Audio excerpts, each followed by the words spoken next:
திருநெல்வேலி மாவட்டத்தில் ஹனுமன் ஜெயந்தியை முன்னிட்டு பல்வேறு பெருமாள் ஆலயங்களில் நேற்று சிறப்பு வழிபாடு நடைபெற்றது. மார்கழி மாதம் மூல நட்சத்திரம் அமாவாசை திதியில் ஆஞ்சநேயர் அவதரித்தார். ஆகையால் அந்நாளை மக்கள் அனுமன் ஜெயந்தியாக கொண்டாடி வருகின்றனர். ராம பக்தரான ஆஞ்சநேயருக்கு பாளையங்கோட்டை ராஜகோபால சுவாமி திருக்கோவிலில் ஸ்ரீ ஜெயவீர ஆஞ்சநேயர் என தனி சன்னதியில் அருள்பாலிக்கின்றார். இந்த ஆண்டுக்கான ஹனுமன் ஜெயந்தி நேற்று மாலை கொண்டாடப்பட்டது. முன்னதாக ஆஞ்சநேயருக்கு பால், தயிர், இளநீர், வாசனை திரவியங்கள், சந்தனம், பழங்கள் கொண்டு சிறப்பு அபிஷேகம் நடைபெற்றது. தொடர்ந்து பல வகை வாசனை மலர்கள் கொண்டு ஸ்ரீ ஆஞ்சநேயருக்கு புஷ்பாஞ்சலி நடைபெற்றது. தொடர்ந்து உற்சவர் ராஜகோபாலரிடமிருந்து சடாரி மரியாதை எடுத்து வரப்பட்டு ஆஞ்சநேயருக்கு மாலை சாற்றி பரிவட்டம் கட்டி தீர்த்தம் வழங்கி சடாரி மரியாதை செய்யப்பட்டது. மேலும் ஆஞ்சநேயருக்கு பிரியமான பல வகையான பிரசாதங்களான வடை, சுண்டல், முறுக்கு, ஜாங்கிரி, தோசை, புளியோதரை போன்றவைகள் செய்து படைக்கப்பட்டு பிரசாதமாக பக்தர்கள் அனைவருக்கும் வழங்கப்பட்டது. விழா ஏற்பாடுகளை திருக்கோவில் நிர்வாகம் மற்றும் இந்து ஆலய பாதுகாப்பு இயக்கம் ஏற்பாடு செய்திருந்தது.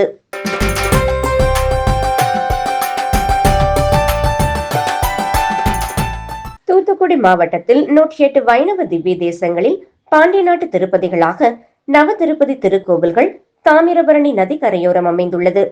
இதில் ஆழ்வார் திருநகரி என்கின்ற திருக்குறுகூரில் அருள்மிகு ஆதிநாதர் சுவாமி நம்மாழ்வார் திருக்கோவிலில் நவ திருப்பதிகளில் குருவுக்கு அதிபதியாக 9வது ஸ்தலமாக அமைந்துள்ளது.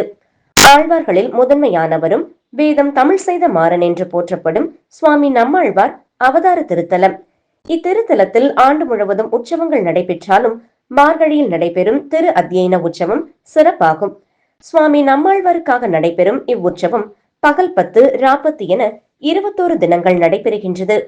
தமிழ் வேதமாகிய 4000 திவ்ய பிரமதத்தை மார்கழி மாத சுக்லபட்சம் தொடங்கி பெருமாள் முன் பாடுவது அத்தியன உற்சவம் ஆகும். முன்னொரு காலத்தில் சுவாமி நம்மாழ்வார் ஸ்ரீரங்கத்திற்கு எழுந்தருளி அங்கு இந்த உற்சவம் நடைபெறும். தற்போதுள்ள கால சூழ்நிலையில் ஆழ்வார் திருநகரியிலேயே நடைபெறுகின்றது. இத்திருத்தலத்தில் அவதரித்து ஸ்ரீ மணவாள மாமுனிகள் இக்கோவிலின் வழிபாட்டு முறைகளை சீரமைத்தவர். இத்திருவிழாவில் முதல் 10 நாட்களில் திவ்ய பிரபந்த பாசுரங்களில் குறிப்பிட்ட பாசுரங்களுக்கு அரையர் வியாக்கியானம் அபிநயத்துடன் பாடவும், பிற்பத்து நாட்களில் திருவாய்மொழி பாசுரங்களை இசையோடு ஸ்ரீ பூமி நீலா தேவி சமேத சுவாமி பொலிந்து நின்ற பிரான் முன் விண்ணப்பிக்கவும் வரைமுறை செய்துள்ளார். சிறப்பான திரு அத்தியன உற்சவம் இன்று காலை 6 மணியிலிருந்து 7:30க்குள் தனுர் லக்கணத்தில் ஆழ்வார் திருநகரியில் தொடங்கியது. முதலாவதாக உடையவர் சன்னதியில் இருந்து ஸ்ரீ உடையவர், கூரத்தாழ்வான், பிள்ளை லோகாச்சாரியார், வேதாந்த தேசிகர் என ஆச்சாரியர்களுடன் யானை முன்னே செல்ல மேளதாளங்களுடன் புறப்பட்டு ஊர்வலமாக சுவாமி நம்மாழ்வார் சன்னதிக்கு எழுந்தருளினார். சுவாமி நம்மாழ்வார் சன்னதியில் அரையர் திருப்பல்லாண்டு கேட்டருள எழுந்தருள வேண்டும் என அருளிப்பாடு விண்ணப்பம் செய்தார்.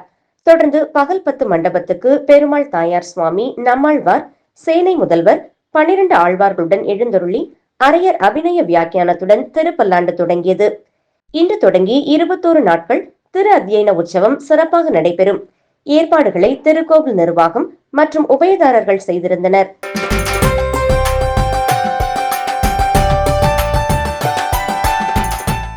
மதுரையில் 120 ஆண்டுகள் பழமையான தெற்கு கிருஷ்ணன் கோவில் என்று அழைக்கப்படும் ஸ்ரீ பிரசன்ன வெங்கடேஸ்வரர் ஆலயத்தில் இன்று அனுமன் ஜெயந்தி விழா நடைபெற்றது. 13 அடி உயரம் கொண்ட அஞ்சலி அனுமன் விக்கிரகம் 1967ஆம் ஆண்டு இக்கோவிலில் பிரதிஷ்டை செய்யப்பட்டு தொடர்ந்து ஒவ்வொரு விசேஷ காலங்களிலும் சிறப்பு பூஜைகளும் தீபாராதனைகளும் நடைபெற்று வருகிறது. மார்கழி மாதம் என்றாலே சிறப்புதான். இந்த மார்கழி மாதத்திற்கு இன்னும் சிறப்பு சேர்க்கும் வகையில் அனுமன் ஜெயந்தியும் சேர்ந்து வருகின்றது. ஹனுமன் என்று சொன்னாலே நன் நினைவுக்கு வருவது ராமாயணம். அனுமனை போல ஒருத்தனை, உண்மையான பக்தனை இந்த உலகத்தில் காண முடியாது என்று எம்பெருமானை பாராட்டியுள்ளார் என்பது குறிப்பிடத்தக்கது. நினைத்த காரியத்தை நிறைவேற்றிக் கொள்ள, முயற்சியில் வெற்றி பெற, எண்ணிய காரியம் எல்லாம் ஈடேற ஹனுமன் வழிபாடு மிக மிக சிறப்பு வாய்ந்ததாக சொல்லப்படுகிறது. ஈசனின் அம்சமாக பிறந்த ஹனுமன் எல்லா கலைகளிலும் சிறந்து விளங்கி ராமாயண காவியத்தில் ஒரு சிறந்த படைத்தளபதியாக விளங்கினார். ஒவ்வொரு ஆண்டும் மார்கழி மாதம் அமாவாசை மூல நட்சத்திரத்தில் ஆஞ்சநேய ஜெயந்தி விழா மிக சிறப்பாக கொண்டாடப்பட்டு வருகிறது. இந்த நிலையில் டிசம்பர் 19ஆம் தேதியான இன்று தமிழகத்தின் புகழ்பெற்ற அனுமன் கோவில்களில் ஆஞ்சநேய ஜெயந்தி விழா கொண்டாடப்படும் நிலையில் தெற்கு கிருஷ்ணன் கோவிலில் 13 அடி உயரம் கொண்டு கைகளை வணங்கிய நிலையில் உள்ள அஞ்சலி அனுமாருக்கு பால், பன்னீர், இளநீர், தயிர், மஞ்சள், சந்தனம் உள்ளிட்ட திரவியங்கள் கொண்டு அபிஷேகம் செய்யப்பட்டது. இதனைத் தொடர்ந்து அனுமாருக்கு துளசி மாலை, வெற்றிலை மாலை, 1008 வடைகள் மாலையாக அணிவிக்கப்பட்டு தீபாராதனை காட்டப்பட்டது. மதுரையின் பல்வேறு பகுதிகளில் இருந்து வருகை தந்த பக்தர்கள் ஜெய் ஸ்ரீராம், ஜெய் ஜெய் ஸ்ரீராம் என மனமுருக அனுமனை வணங்கி சென்றனர்.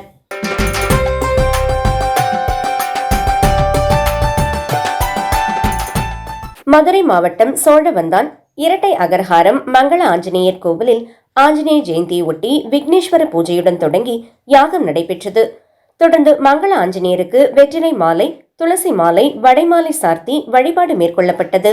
இதில் சோழவந்தான் மற்றும் சுற்றுவட்டார பகுதிகளைச் சேர்ந்து ஏராளமான பக்தர்கள் கலந்து கொண்டு சுவாமி தரிசனம் செய்தனர்.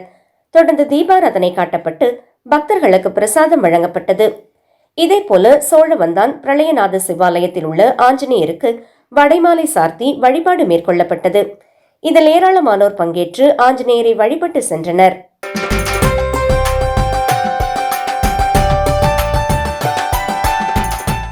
நூற்றி வைணவ திருத்தலங்களில் ஒன்றானதும் திருமங்கையாழ்வாரால் பாடல் பெற்ற தலப்பெருமை கொண்டதுமான மதுரை அருள்மிகு கூடலழகர் பெருமாள் கோவிலில் பகல் 10 உற்சவம் இன்று கோலாகலமாக தொடங்கியது.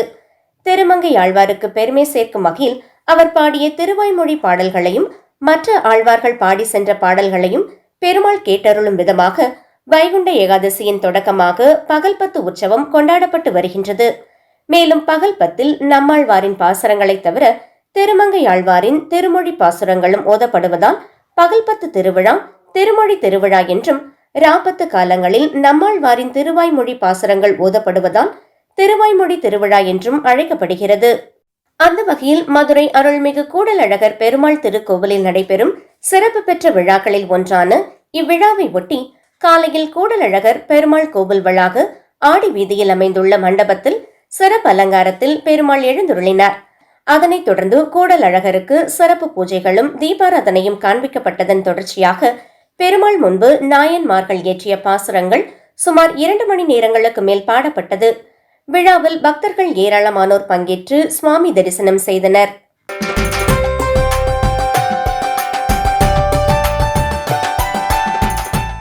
மூன்றாம் படை வீடான பழனியில் நாள்தோறும் ஆயிரக்கணக்கான பக்தர்களும் விசேஷ காலங்களில் லட்சக்கணக்கான பக்தர்கள் வருவது வழக்கம்.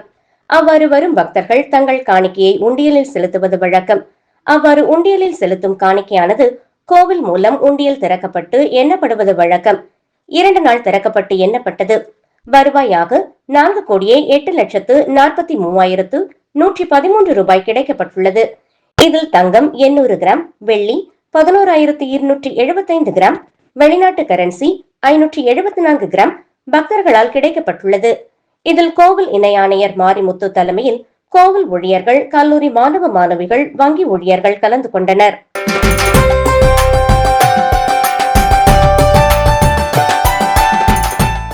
திண்டுக்கல் மாவட்டம் சின்னாளப்பட்டி மேட்டுப்பட்டி பகுதியில் அமைந்துள்ளது ஸ்ரீ அஞ்சலிவரத ஆஞ்சநேய திருக்கோவில். ஒவ்வொரு வருடமும் அனுமன் ஜெயந்தியை முன்னிட்டு சிறப்பு யாகங்கள் மற்றும் சுவாமிக்கு சிறப்பு அலங்காரம் செய்வதுண்டு.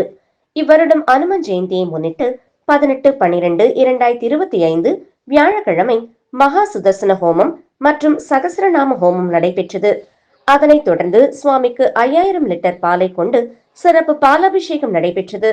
அதன் பின்னர் அஞ்சலி வரத ஆஞ்சநேயருக்கு தங்க கிரீடம் மற்றும் தங்க கவசம் அணிவித்து சுவாமியின் திருமார்பில் பச்சை கற்பூர திருமாங்கல்யம், கஸ்தூரி திலகம், நாகாபரணம், ஒட்டியானம், உடைவாள், அபய வைகுந்த ஹஸ்தம், கல்கித்துராய், தாழம்பு மாலை, மாருதி மகாலட்சுமி அணிகலன்கள், இந்திர நீலம், மகர கண்டிகை, சாலகிராமம் மாலை அணிவித்து வடை மற்றும் ஜிலேபி மாலை அணிவித்து ராஜ அலங்காரம் செய்திருந்தனர். அதிகாலை முதல் கோவிலில் பக்தர்கள் கூட்டம் அலைமோதியது.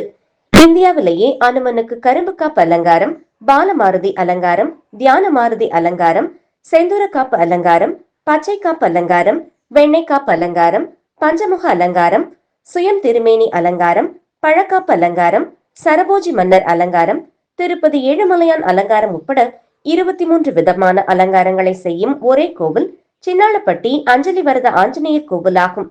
அனுமன் ஜெயந்தி அன்று சுவாமியை தரிசனம் செய்வோருக்கு சகல சௌபாக்கியங்களும் கிடைக்கும், செல்வம் பெருகும் என்பது ஐதீகம். திண்டுக்கல், கரூர், கோவை, பழனி, மதுரை, தேனி, திருச்சி மற்றும் சின்னாளப்பட்டி, செம்பட்டி, காந்தி கிராமம், கலிக்கம்பட்டி, வத்தலகுண்டு, செட்டியப்பட்டி, ஆத்தூர் ஆகிய ஊர்களில் இருந்து வந்த பக்தர்கள் நீண்ட வரிசையில் காத்திருந்து அஞ்சலி வரத ஆஞ்சநேயரை தரிசனம் செய்தனர். கோவில் நிர்வாகம் சார்பாக பக்தர்களுக்கு சிறப்பு பிரசாதம் வழங்கப்பட்டது.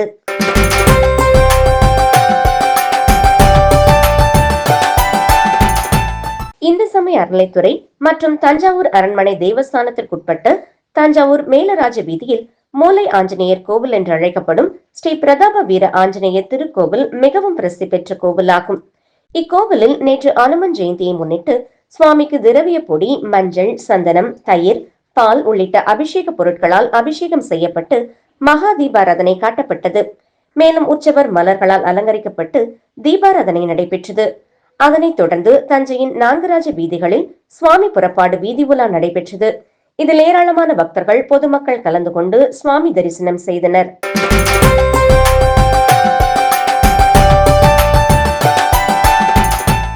விழுப்புரம் மாவட்டம் உலக பிரசித்தி பெற்று மேல்மலையனூர் அங்காளம்மன் கோவிலில் மார்கழி மாத அமாவாசையை முன்னிட்டு ஊஞ்சல் உற்சவம் வெகு விமர்சையாக நடைபெற்றது. இதில் பல்லாயிரக்கணக்கான பக்தர்கள் சுவாமி தரிசனம் செய்தனர். மார்கழி மாத அமாவாசையை முன்னிட்டு அதிகாலை முதலே நடை திறக்கப்பட்டு மூலவர் மற்றும் உற்சவர் அங்காளம்மனுக்கு பால், தயிர், பன்னீர், சந்தனம் உள்ளிட்ட வாசனை திரவியங்கள் கொண்டு அபிஷேகம் செய்யப்பட்டது. அதன்பின் வண்ண மலர்கள், தங்க கவச அலங்காரம் செய்து சர்க்கரை பொங்கல், சுண்டல், பல்வேறு வகையான பழங்களை கொண்டு நெய்வேத்தியமும், அதனைத் தொடர்ந்து தீபாராதனையும் நடைபெற்றது. அதன்பின் நீண்ட நெடுவரிசையில் காத்துக் கொண்டிருந்த பக்தர்கள் சுவாமி தரிசனத்திற்கு அனுமதிக்கப்பட்டனர். உற்சவர் அங்காளம்மன் தில்லைக்காளியம்மன் அலங்காரத்தில் பக்தர்களுக்கு அருள் பாலித்தார். நாள் முழுவதும் திரளான பக்தர்கள் சுவாமி தரிசனம் செய்து வந்திருந்த நிலையில் இரவு 11 மணிக்கு மேல் பூசாரிகள் வழக்கப்படி உற்சவர் அங்காளம்மன் பிரத்யேகமாக அலங்கரிக்கப்பட்ட ஊஞ்சல் மண்டபத்திற்கு கொண்டு வரப்பட்டு பூசாரிகள் வழக்கப்படி தாலாட்டு பாடி தீபாராதனை எடுத்து ஊஞ்சல் உற்சவம் வெகு விமர்சையாக நடைபெற்றது. நாள் முழுவதும் விரதமிருந்து ஊஞ்சல் உற்சவம் காண வேண்டி பல்லாயிரக்கணக்கான பக்தர்கள் கையில் தீபமேந்தி ஓம் சக்தி அங்காளம்மா என்ற கோஷத்துடன் அங்காளம்மனை தரிசனம் செய்தனர். இந்து சமய அறநிலைத்துறை மற்றும் கோவில் நிர்வாகம் சார்பில் கூட்ட நெரிசலை தவிர்க்க தடுப்பணைகள் மற்றும் விழுப்புரம் மாவட்ட கண்காணிப்பாளர் சரவணன் தலைமையில் 600க்கும் மேற்பட்ட காவலர்கள் பாதுகாப்பு பணியில் ஈடுபட்டனர். கழிப்பறை, குடிநீர் உள்ளிட்ட அடிப்படை வசதிகளும் ஏற்பாடு செய்யப்பட்டிருந்தது. இதில் கோவில் உதவி ஆணையர் சக்திவேல் மற்றும் அறங்காவலர் குழு தலைவர் சேட்டு என்கிற ஏழுமலை பூசாரி மற்றும் பிற அறங்காவலர்கள் ஊஞ்சல் உற்சவத்தில் கலந்து கொண்டு சுவாமி தரிசனம் செய்தனர்.